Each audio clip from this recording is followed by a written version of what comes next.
Welcome to the You're Not Crazy podcast, hosted by Jessica Knight, a certified life coach who specializes in healing from narcissistic and emotional abuse.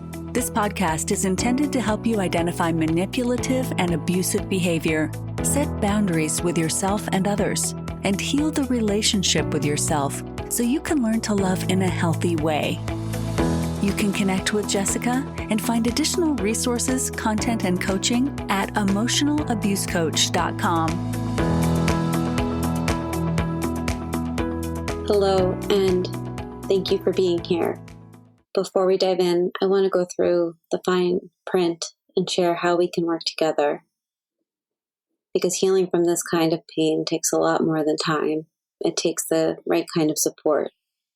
I work with people entangling themselves from emotionally abusive relationships, coercive control, trauma bonds, high conflict co-parenting dynamics, high conflict divorce, and if you're at the beginning of the road and wondering what divorce would look like.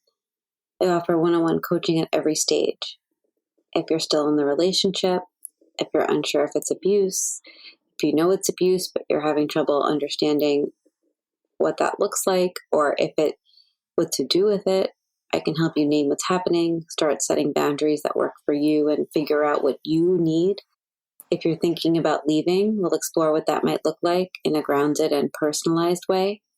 If you're navigating divorce or custody or co-parenting with a high conflict person, I can help you document, strategize, and stay emotionally anchored, especially when you're being gaslit, discredited, and re-traumatized by the legal system. If you've already left and you're stuck in the trauma bond, or if you've been discarded and struggling to feel like yourself again, I can help you rebuild self-trust and reconnect with your own nervous system in a way that actually feels doable. Everything I do is highly personalized. I don't walk you through a one-size-fits-all program. I listen, I reflect, and I guide you based on what you're facing right now. And some people work with me through a one-time validation call, which is offered on my website, where we zero in on one issue you're struggling with and start to untangle it together. Others work with me on a weekly or bi-weekly basis, depending on what's going on in your specific situation. And this is especially helpful when healing from emotional abuse and also in divorce. If you're curious about starting, I offer a $25 intro call, which if you listen to my older episodes, I call it a clarity call. It did used to be free, and I talk about it at a later episode, but really a lot of people were no-showing to those calls, and that was taking away time from clients that I do work one-on-one with. And so if we move forward, I just take that fee and apply it to your first session. That intro call is just for us to get on the same page so you can share what's going on for you and I can share how I might be able to help. I only take a limited number of those calls per month because one-on-one coaching is the core of my work. Out of all these offerings that I have, one-on-one coaching is the thing that I do the most, and I do it 6 days a week most of the time, 5 to 6 days a week. And so if my calendar looks full and if there's not a time that you can get in, you can email me at jessica@jessicaknightcoaching.com, and I always try and make space where I can. And I may also always have a few openings from one-on-one client reschedules. You can also explore self-paced courses and toolkits at jessicaknight.thinkific.com, including Divorcing a Narcissist 101 and the Emotional Abuse Breakthrough course.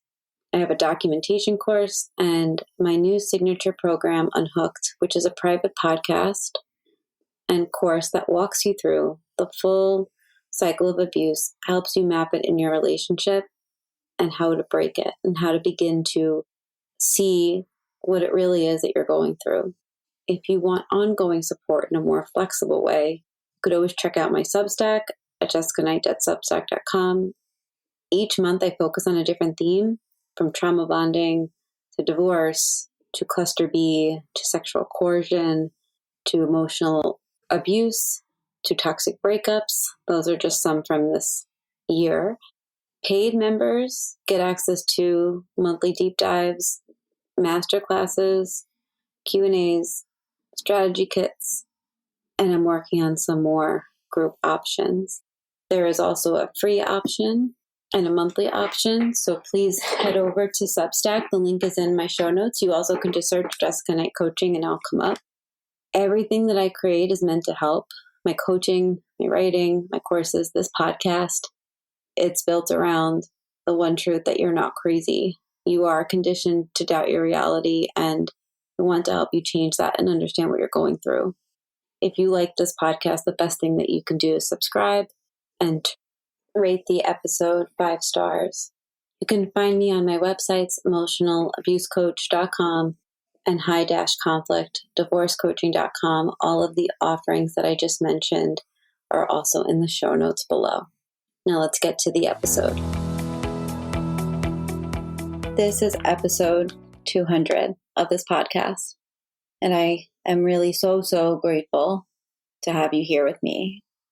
I was reflecting on this milestone and how this podcast almost never happened because I was I was afraid. That's really the answer, is I was afraid. And probably for all of 2020, I was talking about making a podcast, and COVID happened. And I was like, oh, perfect time for me to dive into this thing that's scary. And then I didn't do it. And then it got to, because I was honestly, I was really scared. And then eventually in 2022, I got to the point of recording the first episode, and I had no idea where it was going to go. And I had no idea that it would reach anybody, really. And I'm so glad that it has. And I'm reminded of the purpose of this podcast. And it's to bring clarity, to speak truths that haven't been heard or maybe not have words associated with them, to provide resources for those navigating emotional abuse, high conflict divorce, and trauma bonds. This episode is a special one because it's about my own personal story, but it's also about the universal experience of waking up from the fog of manipulation. I am so glad that I have this space to share. I often think about, what are my clients saying and what do people really need to hear and what is feeling really complicated to understand, and can I begin to explain that more? And the truth is because I lived it. Like, that's what I lived, and I say that all the time, is like I felt like I had to figure out the map, and there are times I'm still figuring out parts of the map, especially when it has to do with high conflict divorce in my own life. But I think that a lot of us, we feel like if we understood it, then we can make sense of it, even if it doesn't make sense. I feel like my goal has always been to do just that, is to try and make sense of the things that aren't making sense, and to possibly help you see what's going on and the behaviors in your life and what you're experiencing, and help you find a strategy on how to move forward that connects to you, not one that maybe I lived, because I'm probably, I don't take my version and put it on anybody else. I do it in a way that validates your experience. And so I really thank you for being here, for following my work. And all I want to do is help. If I don't want anybody to experience anything that I experienced. I don't want anyone to experience what they're experiencing if they're here, but if you can have a space where you feel understood, even if it's just a podcast, that's why I do the work that I do. And I'm very grateful for this space. Thank you. And today's episode is a bit more of a reflection, but it's because you don't wake up one morning and just realize, oh, this is emotionally abusive. It's just not how it works. It's usually we're denying the fact that it's abusive, or we're using other words. And it's a slow unraveling, though, and it's an erosion of your reality. It's a drip of confusion, right? And it's like, it puts us in a place where we no longer can trust our own gut or our own thoughts, our own words. And story, every time I got close to the truth of what was going on, I was pulled right back in. My reality was downplayed, and then I rationalized it. I minimized it. I clung to hope because it was the only thing that felt familiar. And I really wanted the version of the person back that I met, because that felt alive and it felt electric and it felt like that was love. But what I have right now is not. And there was so much of me that thought I could get it back.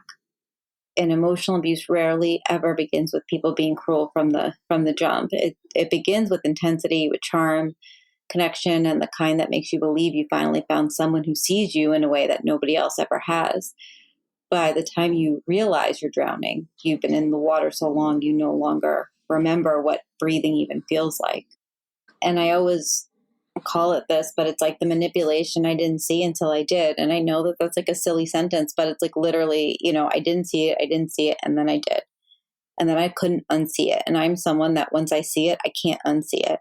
So once emotionally abusive was like a word in my head, I couldn't unsee it. And my ex was a master at shifting goalposts. Like what was acceptable one week became offensive the next. When I handled things with care that he asked for, which is similar care that I give to my daughter, not to other adults, I was still wrong. And no matter how hard I tried, it was never enough. When he needed help managing things like his budget or his schedule, I did it. And when I tried to set boundaries, he ignored them or told me I was irrational or mean or cruel for just wanting to go to sleep, have time alone with my kid. When I expressed how I felt, he would flip the script and make me the villain for even speaking up because I was putting too much on him, according to him.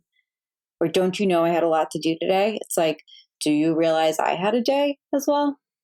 Never. I allowed it to happen because I thought I was being understanding and I believed I was supporting someone who was struggling. He had a lot going on, and I had been taught that love meant patience or flexibility. But if the truth is, I also was taught that love meant being abused and being manipulated and like questioning yourself all the time, because that's what I grew up experiencing. That's what I married. And that's the relationships I had when I was younger. And there was like this part of me that I think I really just wanted the abuser to change, any abuser. And it kept me stuck on hoping and thinking that that person may possibly change if they knew what they were doing. That was the hardest belief that I ever had to let go. And at the time, I didn't have the language for what was happening. I only knew that I was leaving these kinds of conversations feeling like I was the problem. But now I understand that. And it was DARVO. And if you don't know that acronym, I suggest you look it up. It's DARVO, Deny, Attack, Reverse, Victim, and Offender. Every time I brought something up that hurt me, he twisted it. If I was upset, he was more upset than I would even say about something. He was upset that I brought something up in the first place. If I voiced a need, I was accused of being selfish. If I tried to set a boundary, I was labeled as controlling. It was like every single interaction became a trap. And the only way to get out of the trap was to give him all of the things that he wanted and needed, which I wasn't doing. So I was literally living in the trap, because every attempt at honesty about what I was feeling about all of this was used against me. And the gaslighting was relentless. He rewrote history so often that I began to doubt my own memory. He insisted I had been mean all week when I had been so carefully walking on eggshells and being hyper-focused on my texting tone. I remember looking through my phone, seeing how I was quote unquote mean all week and being like, how could he? But there was no rationality to it. He accused me of pushing him away when all I had done was ask for time to think. I need time and space to think. I'll get back to you. That was pushing him away. Each argument ended the same way, with me apologizing for something I didn't do and wondering if I was the one destroying the relationship. What I didn't yet realize was that I was no longer just emotionally overwhelmed. I was physiologically trapped. My nervous system was always in a state of fight, flight, freeze, or fawn. I was trying to survive something my body knew was dangerous, even when my mind hadn't caught up. And that is what the emotional roller coaster of trauma bonding looks like. I knew the relationship was unhealthy. I felt it in my chest, in my body, in the way my world kept shrinking. I didn't laugh. I didn't rest. I could barely sleep well. I didn't feel like myself anymore. But every time I tried to pull away, he reeled me back in, and he made it impossible. The entire world would collapse if I left the relationship. His whole world would collapse, even though I was to blame for all these other things, and that he couldn't possibly see me as a full person. And I would often settle just asking for some space rather than fully leaving. And that's because he wasn't always cruel. Sometimes, not often, especially at the end, he was the man I fell in love with. At the beginning, when it was electric, he said the right things and he wrote them down. He painted a future that I wanted to believe in. And he would remind me of that version of him that I've been holding on to for so long. But that's the trap of trauma bonding, is that it's addictive. And when the other person is feeding the addiction, it really doesn't help you move through it. It hijacks your nervous system and wires you to chase the very person who's hurting you. You begin to confuse relief for love, or you interpret the absence of harm as connection. And every moment, every apology, every I love you, every I need you made me just downplay all the times he withheld affection, or punished me with silence, or turned my own words against me. And those were not glimpses of the real man that I knew inside. They were part of the cycle of abuse and his control. And what made it hardest to leave wasn't the pain I was feeling, but it was more of the hope that he would come back, that version of him. I held the belief that if I could just do one more thing right, maybe it would go back to the beginning. Maybe all the therapy he was doing for trauma would help, or I could earn back the version of him that never actually existed. But I didn't need to earn anything. And I knew that. I wasn't doing anything wrong. I was just abandoning myself. And that wasn't okay. But I saw the pattern and I struggled to break free from it. I remember being really sick, like really feverish, depleted, and he barely noticed. He was so consumed with his own stress and his own story that my suffering didn't even register to him. In that moment, I realized how little space I occupied in his world, because he had to break through his feelings, his emotions, his theories, his judgments, before he could even acknowledge that I existed and I was a person. At one point, when I realized he was relentlessly selfish, I tried setting a boundary around texting. He blew past it immediately. And it wasn't a mistake, it was a test. I basically said, I'm not responding to you during the workday anymore. And within like a minute, I was getting this like wall of text, and I didn't respond. And he just like amped it up, like trying to see if he still had access to me. And I watched myself respond to him, knowing full well what he was doing, but still hoping he may have a moment of understanding.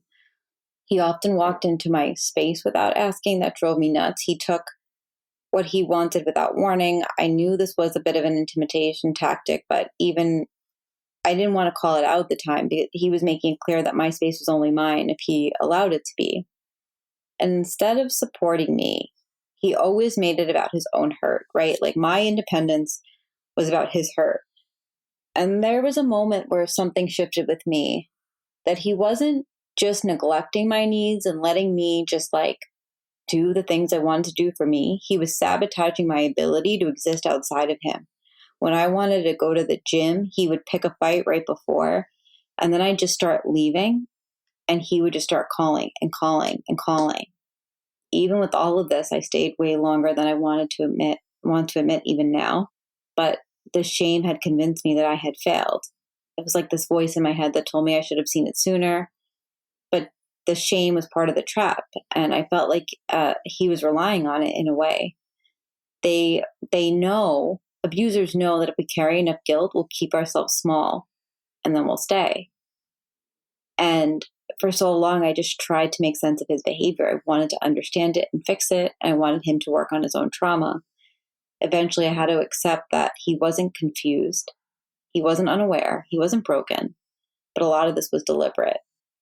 He had been told his behavior was abusive by me and the couples therapist. He had been in therapy. He had been given the tools.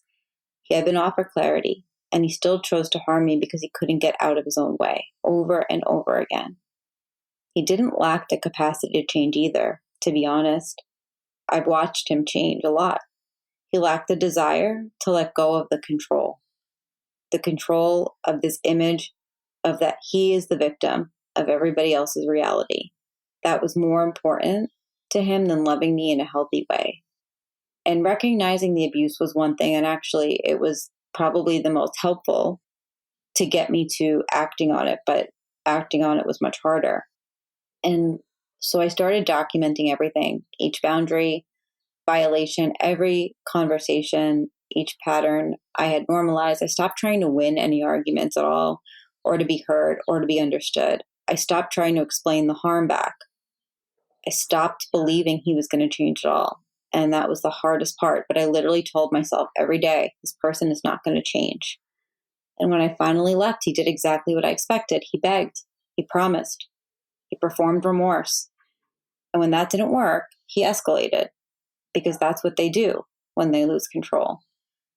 And I didn't go back to it, because even it was so painful, and it took like a year of constantly going in and out of rumination and a lot of other things before I was able to really begin to see what he did, and that all he really ever cared about was himself and his ego. And so if any part of this feels familiar to you, I do want you to know that you're not imagining it. You are not the problem. You are here, you are listening, and you're waking up to the truth. Because once you see it clearly, I think you're probably like me, you can't unsee it. And so you don't need more proof. You don't need their permission to walk away. You don't need to wait for something to break in order to leave. You know that this isn't okay. If this feels like your story or something close to it, you are not alone. That feeling in your chest is not confusion. It's your body trying to tell you that there's a way out, and it might not be easy, and it's not going to be easy.